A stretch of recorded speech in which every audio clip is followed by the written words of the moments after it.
very good evening, everyone. I, Elvira Devan, would like to take this honor to welcome you all on this lovely evening on behalf of the SGR Foundation.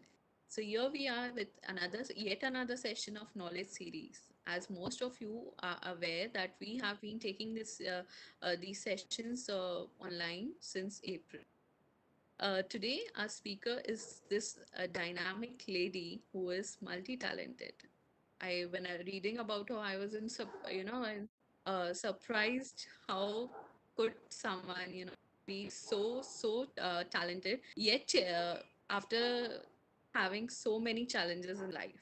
So, without further ado, I would like to welcome Neelam Kumar, ma'am, who is a life coach. But the most important part is that she has been one after learning through experiences of her life and not through book. So yet another session, and this one is particularly going to give you a lot of lessons for life. So if you're someone like me, and if you are an aspiring writer, and if you become an author, you're just in the correct session.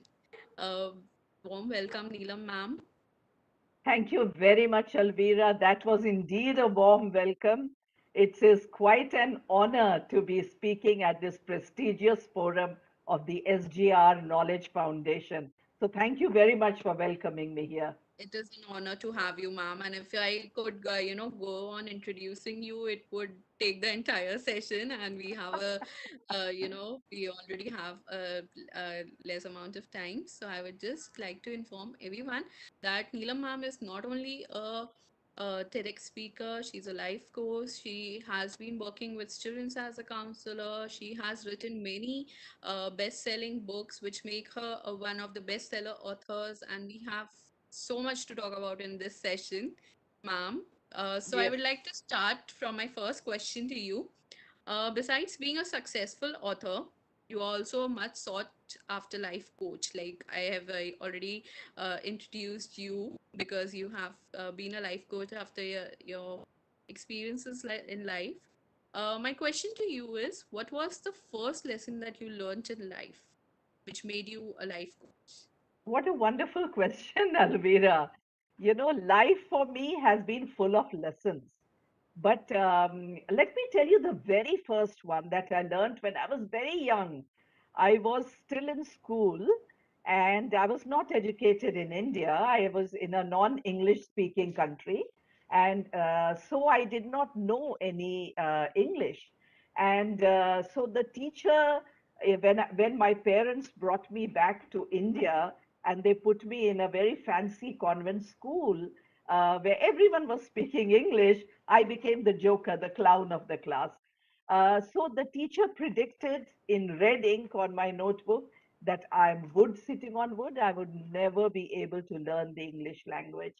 Now, my father told me life always gives you a choice. And Yes.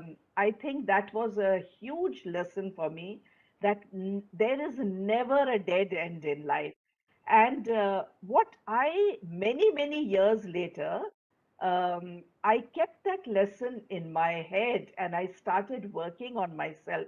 And the lesson that I took away from this experience is that adversities are actually opportunities in disguise because I happen to learn English. I happen to write 10 bestsellers and all in English.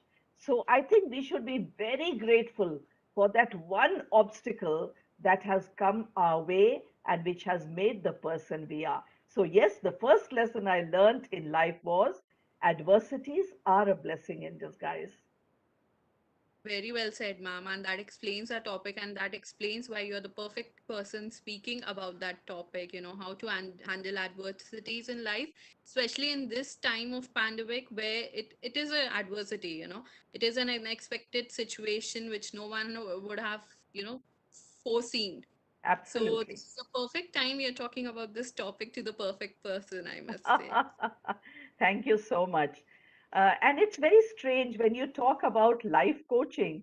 Earlier in colleges, institutes, it was like an extra subject. But now during the pandemic, it has been thrown center stage because I get, people who connect to me on at life coach Neelam, they are the married, the drifting, the lonely, all kinds of people who either have, they have dipped into themselves and really become anxious with who they are. And so there's a lot of restlessness and a lot of anxiety. You're right, during the pandemic. But yes, life coaching has been a blessing to everyone. And I have had my hands full. And I definitely invite more people to take advantage of life coaching, to reach out, have someone handhold you, and sort you out. Truly, ma'am. I rightly said, like in this period of loneliness, people do need someone who is there and who is not judgmental. The most important Absolutely. Absolutely. to listen to them to guide them through this. Absolutely. Absolutely. You're so right. Also, as a psychologist, I have this question for you. Yes. You have not only written about cancer, but you have been a cancer survivor, Mhm. and not to one, but two times. This takes a great deal of strength. My question to you is, how did you manage those psychological and physiological effects? Psychological being most important because not only they are from your illness, but from the society. Yes. So, Alvira, I love the question. Society is the one who tries to really pull you down when you are trying to become your own cheerleader. So, when I got cancer, not once, but twice, I decided, I'm a writer, I decided to read good books. So, I read Tuesdays with Maury, he dies. I watched the movie Anand, he dies. I read Grace and Grit, she dies. I said, ये क्या हो रहा है? Because I have to live. And then I realized that India has no happy books on cancer. So the way I cheered myself up is that I wrote my own book. I wrote To Cancer with Love, My Journey of Joy. I think I have a copy here, which Love I to would see it. like to show you. Yes, this is the brave little pink book that immediately rose on to become a bestseller and it's India's first joyous book on cancer. So there are people who hold on to it when they go through chemotherapy because they have described it as the vitamin shot of joy. So, talking about cancer again, I was very determined that I would remain in a happy state. But since you've talked about society, let me tell you of some of the classic visitors who came to visit me supposedly to cheer me up, but they made me absolutely miserable because they just sat there and cried. And I said, आप रो क्यों रहे हैं? They said, क्योंकि आप जा रही हैं. I said, मैं किधर जा रही हूँ? I'm. They said, one gentleman said, bon voyage, ma'am. It was wonderful knowing you. I had to really shock him by saying, I'm not going anywhere. I'm right now. I've decided to outlive you, sir. He was quite shocked about that. So yes, be very careful about what kind of people come visiting you by the bedside. Society is generally a very pessimistic, it has a very pessimistic view of cancer. So they do not know that now the Not aware of survivors, it. yeah, there are a lot of survivors who are leading joyous, meaningful lives. Truly, ma'am. And the lesson I took from that is that, my husband, he died very early in life, Alvera. So I was only 35. And I fought my way through in a male dominated world. And the lesson I took from that is that the only way to face the battle of life is to put on your battle gear and fight like hell. And that's what I did. And I'm glad I'm able to be here and speak to you today. And so are we, ma'am. We are so glad to know you. We are so glad to take Thank on you, from your Alvera. Thank you. You've definitely led a very difficult life. You've overcome it with your own strength, with your own willpower. And today we are here to witness everything which could make us, take the experiences without going through them, actually. So we are Well, really grateful. nobody should get the horror script of a life that I got. The only thing in my DNA, there's a fighter. You know, I am a coward when it comes to lizards, but you put me in a battle, and with a battle cry, I'll fight like hell. So, all my two cancers and my one meningitis, which was very recent, the medical viewpoint was that I'm gone, but I didn't, because I think I have a lot of. I must have been a battle woman in one of my previous lives. So I fought and I survived. I strongly believe, ma'am, it's the willpower of a person that keeps him or her going. If you Absolutely, feel like willpower. it's the end of the story, then it might be. But if you feel like Absolutely. you go through it, then definitely. And also willpower, your attitude, the Yeah. attitude has to be positive, so positive that every cell in your body denies the medical view. you know the every cell of your body can sing with joy and say, I'm going to live the most meaningful life after this. And Alvira, I will also tell you the little secret. I also think that if you have a strong spiritual core, you can, whatever spiritual core, whatever faith you have, is very, very essential. For me, it has been Nichiren Buddhism, where nothing is impossible. So I chant Namyo Renge Kyo, and I believe that I become the script writer of my life. Your destiny. Truly Thank you. said, ma'am. Very well said.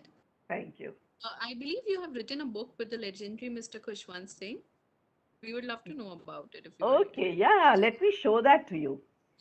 So, even after so many years, this book, Our Favorite Indian Stories by Khushwant Singh Neelam Kumar, continues to remain a bestseller.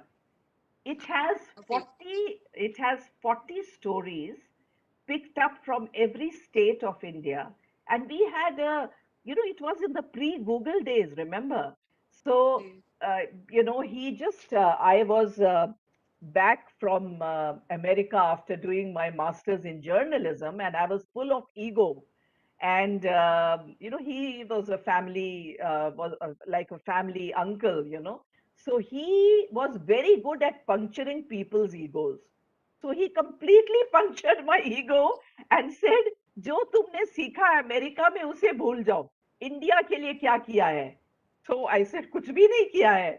Then he said that there are many stories written in regional languages that are trapped within their linguistic and regional boundaries. Why don't you pick those up and show it to me? Together we will translate it into English so that a wider audience can be reached. And that's what we did, and that's why it is such a huge success. It is the map of India, the literary map of India, and I'm quite proud of that book. Thank you. So are we, ma'am. Thank you. While going through your CV and through your Instagram page and all, I believe that you have a different definition of happiness. We would love to know your definition of happiness.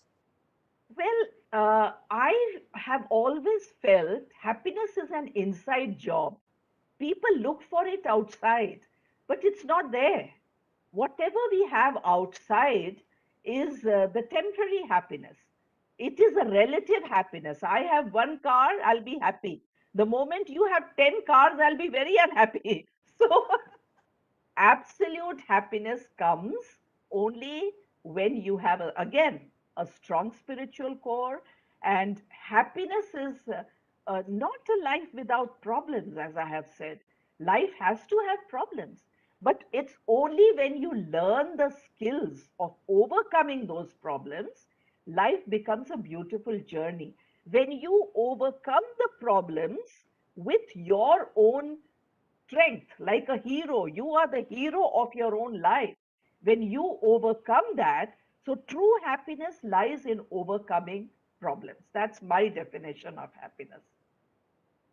Indeed, ma'am. When our problems start when we start comparing our life to others. True, true, true. And Absolutely. truly, as you said, that we look for happiness outside, whereas we should be looking inside. Yes, yes. When talking about you, ma'am, and when talking about your illness and you recovering through it, and you talking about spirituality and having faith, and it playing a major, role in helping you recover from cancer, not once but twice. I was wondering if you, believe in miracles. Well, I have always believed in miracles. As a child, I used to believe in magic, but I have always, I mean, the fact that I'm alive is miracle itself. And people don't realize, they are living a miracle every morning when they wake up and they can breathe. And I mean, during this pandemic, we've lost so many precious souls, and yet we are there, still there. That's a miracle, isn't it? But let me tell you a little, besides my illness, there are, my two cancers and one meningitis. That's a miracle that I'm alive. But when I was on the chemotherapy table, the nurse said, "Ma'am, what can I get for you?" And I said, "I would like my laptop because I want to punch out my own book." And that's when I wrote To Cancer with Love, My Journey of Joy. I want to tell you a little story. So, what happened is that the book became such a bestseller that I wanted to turn it into a comic book, a graphic novel. I didn't have the funds. Now, writers don't have funds. We have a lot of popularity. We give a lot of autographs. We have a lot of fans, but we are not rich. So I found out from a company that was going to host me on their website that it would cost 13 lakhs. And I would have to collect 13 lakhs in 60 days. Now, again, I went back to my spirituality and I said, let me pray very hard that I get the 13 lakhs. I thought I have so many followers, so many fans, so many people on social media. Everyone will pitch in. Nobody gave the money, trust me. So on the 55th day, what happened is everyone had lost hope. My family was saying, take your name down from that, don't do it. But then on the 55th day, I got a call from, guess who? Mr. Ratan Tata. And Mr. Ratan Tata said that he would like to contribute towards it, but he would not give the entire funds because India should wake up to the fact that one Indian is dying every 50 seconds, and there is cancer is an epidemic, and therefore this book will be very useful for India. And that's when I got my 10 lakhs, but there was still 3 lakhs left. And the 60th day, the last day on 12th, at 12 noon, I got a call from Mr. Amitabh Bachchan, and he called me to his home, of course, to his office. And that's where I got the 3 lakhs. And that's how this book, it was created, To Cancer with Love, a graphic novel. Its illustrations are out of this world. They were made in Canada by a very leading company there, and it's very, very beautiful. And this is a vitamin shot of joy, because anyone who reads it. So that's a miracle that I got. I mean, I had never known Mr. Tata. I had never known Mr. Amitabh Bachchan, but the fact that they reached out to me, and then there was still some money left over. And I said, now what do I do? It's public money. I can't use it for my shopping. So then I wrote another book, that is, I'm a Sea of Possibilities, a personal growth coloring workbook where people can color, adults can color their worries and anxieties away. So this is also India's first, a miracle again. And then I was approached by Manisha Koirala for Penguin Random House, where I wrote this book for her, which is called Healed, How Cancer Gave Me a New Life. I'm so happy to tell you, Alvira, within 2 weeks of its launch, it sold 22,000 copies. So Yes. it's a huge bestseller, yes. So I believe these are all miracles. Miracles are waiting to manifest. There are two rules. First, we have to really believe. And the second rule is we have to believe strongly. We have to have Truly. faith. Such inspiring words, ma'am. I'm definitely sure that people would, uh, inspire from your stories and learn a lot from it. Thank you so much. And thank you so much for sharing your, experiences of publishing the book, because that's where the writers lack. They can write Yeah, a book, they can very well draft it, manuscript is ready, but the most important part is getting it published. They don't know yes. when and how, and the process of it. So I'm sure the aspiring writers watching this session would be, Yeah, I uh, would love they'll to gain guide them a about lot of that. Yes. Publishing is sure. another, yes, Give I them would love to. to writing club. Sorry? If you could give a tip or two to the aspiring writers about Okay. writing or publishing. Yeah. So I would say write, rewrite, rewrite, rewrite, rewrite. Rewrite at least six drafts because when we write it, we fall in love with our own first draft. And the first draft is not the one that is marketable. Have it edited professionally by a writer who has already been published. And then Yeah. my advice would be go through a literary agent. I will very happily share the name of my literary agent because we cannot go to 100 publishers, but this literary agent, I mean, they have their own network and they can definitely see that your book is published. So it makes your work much easier if you go through a literary agent. That's my tip to aspiring writers. And write every day. It's like a gym, you have to strengthen your writing muscles so that you don't lose touch. Thank you so much, ma'am. Thank you so much for the valuable tips and the experiences. My pleasure. Also, I would like to ask you: is there a message that you would give out to people who are having difficulty in managing these adversities? Well, first of all, Alvira, adversity is a part of life. One has to accept that. Life is not a fairy tale. Therefore, one has to develop the skills to handle those adversities. But I would say there are three things that can help one handle adversity. One is positivity. If you have a positive attitude, you can have a solution oriented mind instead of a problem seeing mind. The second is attitude. If you are a winner in attitude, you will definitely approach it in a way that a winner will approach it. So, attitude has to be very, very positive again. And the third is willpower. As I said, every cell in your body has to sing with the determination that, yes, I will win.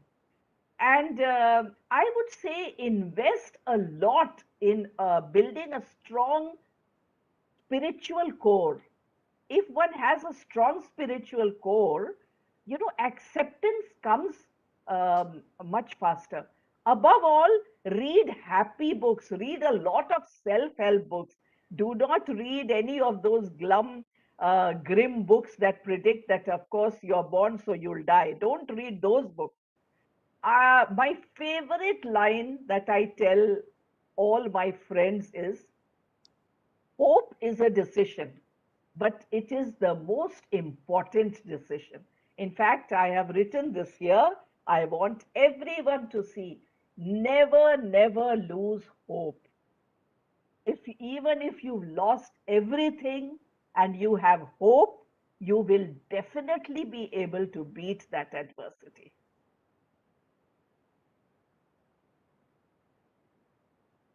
That's so kind of you, ma'am. And what I have noticed is difficulties in life make people kind, and you're literally one of them. Well, difficulty should not make you bitter. They should make you better. It's the most Definitely. important. Yes. That's the message people will take on from you today. Thank you, Alvira. Also, I would like to know, ma'am, I was going through your resume. You are currently working with children. Yes. So You when know, did you start? Did sorry. you start for a reason? Because those who love children, they act as a therapy for them. Yeah. You kind of tend to lose your worries, and you enjoy your life, and you become a child. Was it So, intentional? So I was, for 30 years, I worked in India's largest steel company as Chief of Communications, as DGM Corporate Affairs, in charge of the entire Western region. I thought as a woman in a male world, I shattered that glass ceiling. So I proved a point there, but there was something missing in my life. I always wanted to give back to society. I knew that the India we are leaving behind to our children, um, nature, climate, all that is not the right kind of stuff.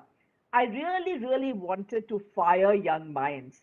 And I'm very, very fond of, I have, as a chief of communications, I was always taking these sessions for young people. And then I decided that I would do it full time because बहुत कर लिया काम जिंदगी में, but to give back to my country, that became my mission in life. And yes, 16 years back, I joined the Podar group, RN Podar school, where I teach 17-year-olds how to deal with life. You know, when a person is, I'm a corporate trainer, so I know that when I teach 50-year-olds, they find it difficult to practice. But when a 17-year-old learns all the skills, how to manage anger, how to deal with chaos in life, how to be resilient, he or she will be able to become a citizen of the country that can take the country forward. So that is my mission in life, to be able to leave behind the legacy of these bright youngsters who will build a new India. That's why life coaching. Definitely, ma'am. Very well said. Because those skills and actually managing emotions is a thing that we need to teach today's generation. Yes, And very well said that if they learn it today, they'll have less problems as adults. absolutely. You're so right. You are a counselor yourself, so you know that, Alvira. I can relate to everything that you're saying, and I'm sure there'll be many people out there listening to us who can relate to you on every front. Yeah, there's no shame in going to a counselor. You are most welcome to come and sort your issue out. I promise you that you will go back sorted and you'll go back happy. As mentioned in the creative, I think it's at Life Coach Yes, Neelam. So you can always approach me there. Yes. definitely. Any last comments that you would like to give? So I would say that I have, having battled cancer twice at such close range, I've realized that life is really a precious gift. It is really an irreplaceable gift.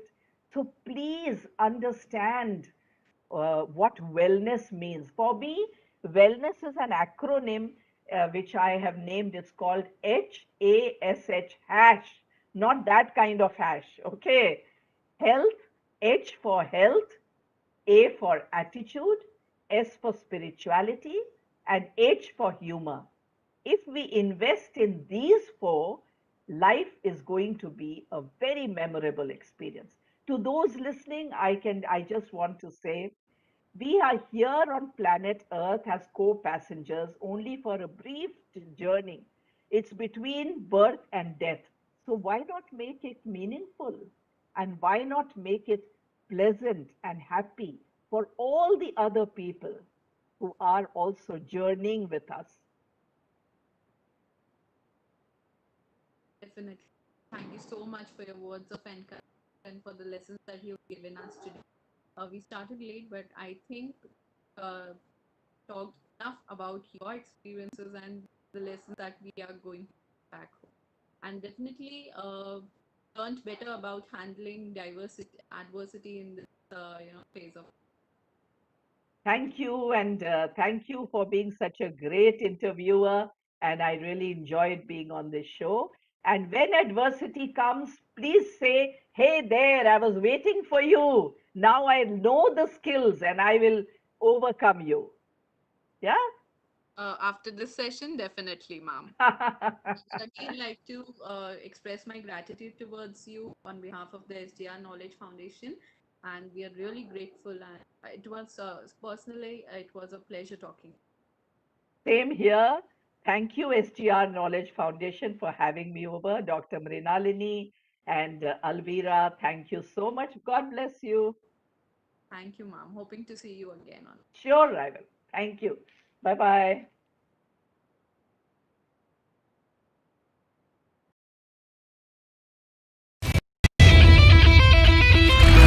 20 years of existence. 2 universities. 23 educational institutes. Offering 137 courses. Raisoni Group of Institutions. A vision beyond.